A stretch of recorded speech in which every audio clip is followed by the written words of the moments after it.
Buenos días, en este video vamos a ver algunos recursos importantes para poder aprender de mejor manera y más fácil, para que puedas abordar tu guía de estudio de la Escuela Nacional de Antropología e Historia, para que puedas a su vez poder desempeñarte de mejor manera a la hora de realizar tu examen.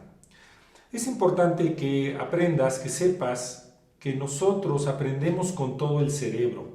Tradicionalmente se pensaba que la única forma de aprender era por repetición que no tenía sentido, pero ahora se ha descubierto toda una gama de recursos con las que es posible aprender debido al conocimiento de cómo funciona el cerebro.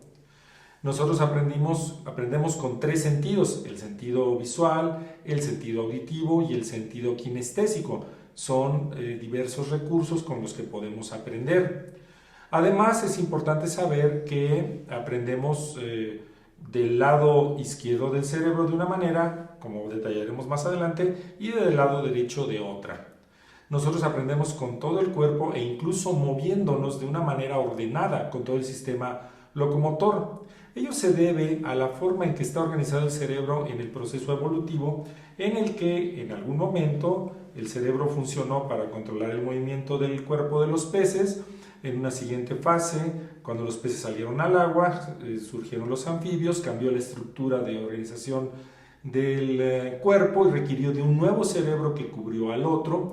Y después, en el proceso de convertirse el anfibio en reptil, con otra característica en la forma de movimiento, nuevo tipo de fibras musculares, de nuevo tipo de conducción eléctrica, se requirió un nuevo cerebro que cubrió al anterior.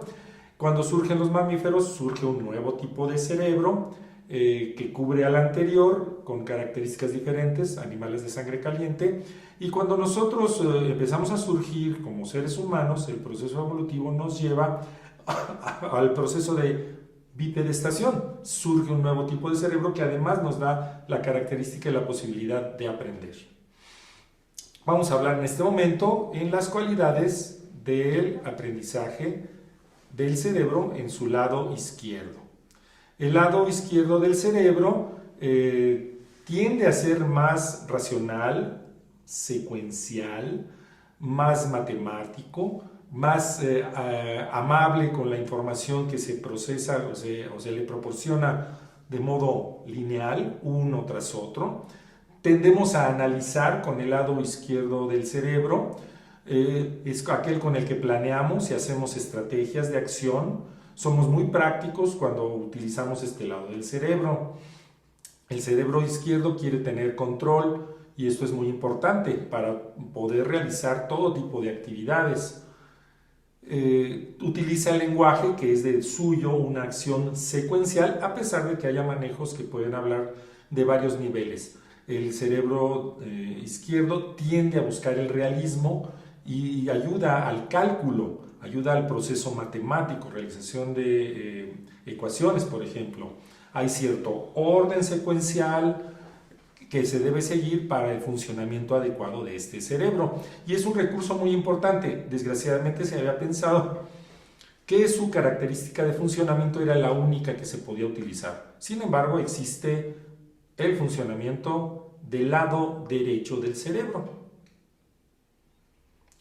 El lado derecho del cerebro tiene otras características. Tiende a ser más creativo. De hecho, hay algunas investigaciones que postulan esta diferencia. Por eso muchas de las técnicas se orientan, las nuevas técnicas de aprendizaje, a que seas más creativo, más creativa. Entra en acción la parte más emocional a la hora de activar el lado derecho del cerebro, y el aprendizaje también se da de modo más global. Cuando aprendes de modo más general todo tipo de fenómenos, estás usando el lado derecho del cerebro. También es el lado que utilizamos para la parte de la imaginación, el uso de muchas imágenes mismas, el arte, la poesía. Es muy emocional y eso es muy importante, que aprendas a emocionarte con la información. Claro, emociones positivas y de gusto. Entonces ya tenemos dos lados del cerebro. Sin embargo, los dos deben funcionar armónicamente, unidos. No es de que trabaje un lado del cerebro y el otro deja de funcionar. resulta que hay diferencias individuales que hacen que funcionen aparentemente más concentrado de un lado que de otro, pero en realidad siempre tenemos los dos lados del cerebro funcionando. Pero en términos de aprendizaje necesitamos saber que hay técnicas para aprender con el lado izquierdo y técnicas para aprender con el lado derecho. Por ejemplo, pensar, ser lógico, razonar lo aprendido es una forma muy importante de aprendizaje en la que trabaja más activamente el lado izquierdo. No es que no trabaje el lado derecho, es que lo hace más enfático el izquierdo. En cambio, la representación gráfica, la realización de dibujos, la realización de todo tipo de auxiliares alrededor de la información de palabra es lo que proporciona más aprendizaje a través del lado derecho del cerebro. Por lo tanto, necesitamos para un mejor aprendizaje despertar las cualidades de ambos lados del cerebro. Además de esta característica, debes saber lo siguiente: el cerebro está preparado para aprender todo el tiempo. Todo el tiempo estamos aprendiendo, nos demos cuenta de ello o no. Pero es cuestión de hacerlo voluntariamente a la hora de aprender un material de tipo académico como el que estás abordando en tu guía. Siempre obtenemos un resultado, como otro punto muy importante. Siempre vamos a estar obteniendo un resultado y lo que necesitamos saber es si obtuvimos el resultado que queríamos o estuvimos obteniendo información u otro resultado que no era el necesario. Por lo tanto, tendremos que corregir lo que estemos haciendo para lograr esta nueva información. Además, es importante que sepas que sí tenemos recursos mentales, de conocimiento, cognitivos, para lograr nuestros objetivos en términos de aprendizaje. Como veíamos en otro video, lo importante es que quieras aprender. En ese momento se abren canales de comunicación de nuestro cerebro en torno al proceso de aprendizaje. Si tú te niegas a aprender, dejas de aprender en ese momento.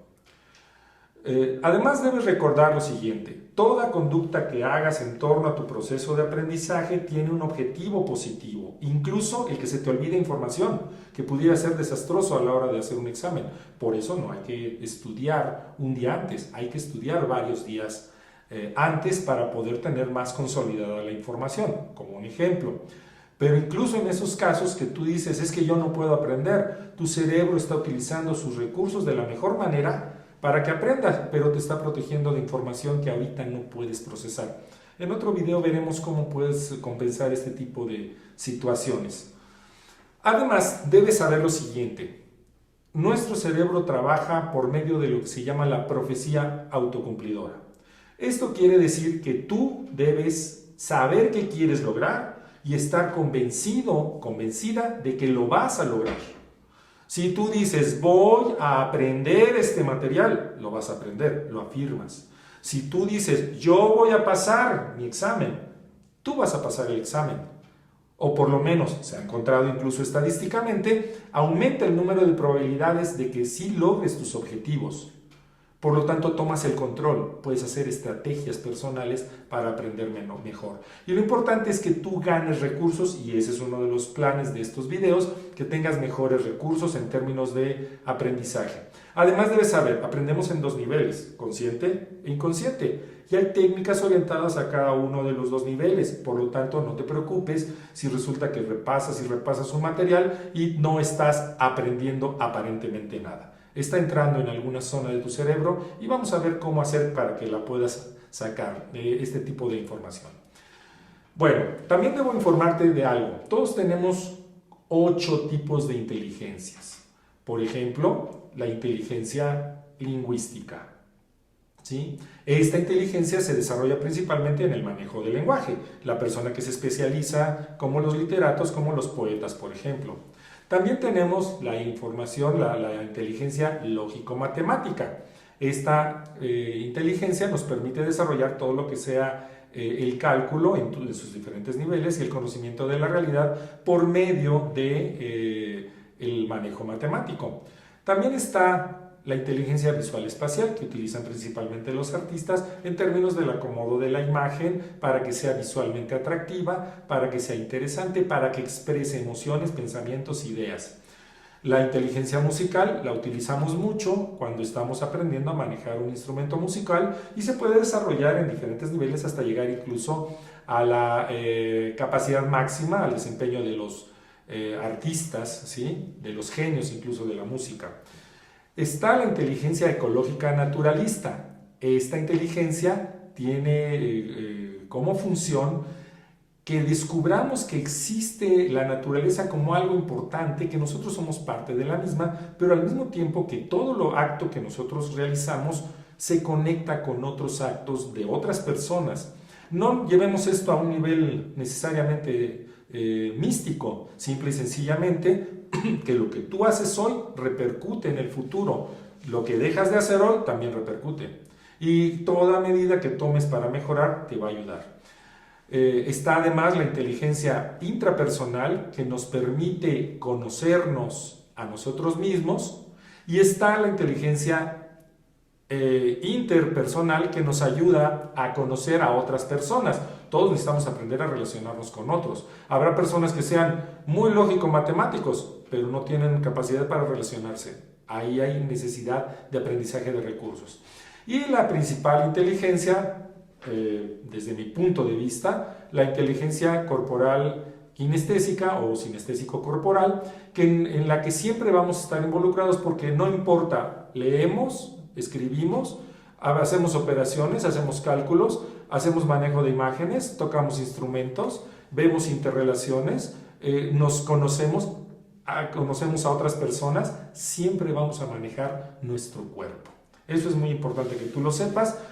Es necesario que desarrolles 2 a 3 inteligencias para que te desempeñes de la mejor manera. Nosotros vamos a ver algunos elementos para que puedas hacerlo. Te debo decir además que en términos de hábitos, no existen los malos hábitos, sino existen los hábitos que logran resultados. Cuando tú tienes un hábito que no te ayuda a lograr lo que tú quieres, debes cambiar el hábito. Además, existen hábitos adecuados en un ambiente específico para un propósito particular. El hábito que tiene algún compañero o compañera para estudiar puede no ser funcional para otro, pero para él sí, y aprende. Hay personas que solo escuchando a los maestros aprenden. Hay personas que necesitan escribir, escribir, escribir. Hay personas que necesitan recitar la información constantemente. Cada hábito es diferente y cada hábito permite nuevos recursos. Lo importante es que conozcas cuáles son los hábitos de los estudiantes eficientes y también de los ineficientes. Cuando tú tengas ineficiencias, lo que debes hacer es dejar de hacer eso y ponerte a hacer lo necesario, lo nuevo, lo que se te está enseñando en este tipo de videos. Por lo tanto, debes aprender hábitos para aprender, para estudiar, porque a veces podemos aprender sin estudiar y también podemos estudiar sin aprender. Pero sobre todo en términos de hábitos de aprendizaje debes aprender a desaprender. Y cuando no es importante aprender. Y ya nada más te recuerdo que necesitas desarrollar las capacidades de concentración. Hay que aprender a desarrollar la capacidad de estar atendiendo a un mismo material durante un cierto tiempo o realizar ciertas acciones durante un tiempo constante que te permita trabajar de mejor manera. Por lo tanto, necesitamos aprender a concentrarnos. Necesitamos generar un ambiente para nosotros. Tú puedes elegir la música, la iluminación, evitar los distractores personales. Los distractores de una persona no son los mismos que los de otra persona. Entonces tú evita tus propios distractores, ya sabes cuáles son. Y pon tu tipo de música especial. En particular yo uso música electrónica, por ejemplo, pero otra persona podrá necesitar a Bach, a Mozart, y entonces ahí es otro tipo de ambiente. También es necesario que ubiques la silla, la mesa, siempre como un hábito en donde vas a estudiar. Debes darle al proceso de aprendizaje una continuidad. Por eso todo lo que te recomiende yo, practícalo e insiste en leer y revisar tu material varias veces. De hecho, verás más adelante el número de veces que te recomiendo leer la guía. Sé constante, haz un horario y en ese horario cúmplelo para ti mismo, que nadie te obligue, y entonces vas a ir formando un proceso de autodisciplina. Tú misma, tú mismo te vas a regular Tú vas a decir qué vas a estudiar, tú vas a decir cuánto tiempo vas a dedicar a la guía, a tu realización de materiales, realización de apuntes, y eso es lo que te va a ayudar a mejorar. En otros videos veremos más recomendaciones para ti. Gracias.